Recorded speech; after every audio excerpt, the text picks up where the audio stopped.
So Nellore famous కొబ్బరి వడలు ఎలా చేయాలో చూద్దాం. సో ఇంట్లో కొబ్బరి ఉన్నప్పుడు వేస్ట్ చేయకుండా ఇలా చేసుకోండి, చాలా బాగుంటాయి, టేస్టీగా ఉంటాయి. ముందుగా పెసరపప్పును నానబెట్టాలి.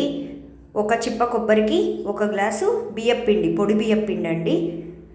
సో నేనైతే 2 కిడ్స్ కాబట్టి 1.5 చిప్ప కొబ్బరికి 1.5 గ్లాస్ బియ్యపిండి వేసి నానబెట్టిన పెసరపప్పు, సాల్ట్ వేసి వేడి నీళ్ళు వేసి కలుపుకోవాలి. కొంచెం మీడియంగా, మరీ గట్టిగా కాదు, మరీ మెత్తగా కాదు. సో ఇవన్నీ కలిపేస్తున్నాను. కొంచెం గోరువెచ్చగా ఉండాలండి నీళ్ళు, చన్నీళ్ళతో తడపకూడదు. సో నంచుకోవడానికి చట్నీకి ఆనియన్స్, చింతపండు, ఉప్పు, కారం, బెల్లం, సరిపడినంత బెల్లం వేసుకొని చూసుకోండి, టేస్ట్ మీ టేస్ట్కి తగ్గట్లు.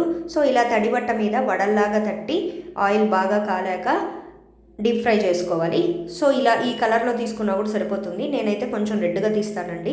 పిల్లలు ఇది చాలా బాగా ఇష్టపడతారు. టిఫిన్ బాక్సెస్లోకి, ఈవినింగ్ స్నాక్స్కి, మార్నింగ్ టిఫిన్కి తినచ్చు. సో ఈ రెడ్ చట్నీలో వేడివేడి నెయ్యి వేసుకొని అద్దుకొని తింటుంటే వావ్, సూపర్గా ఉంటాయండి. Thank you.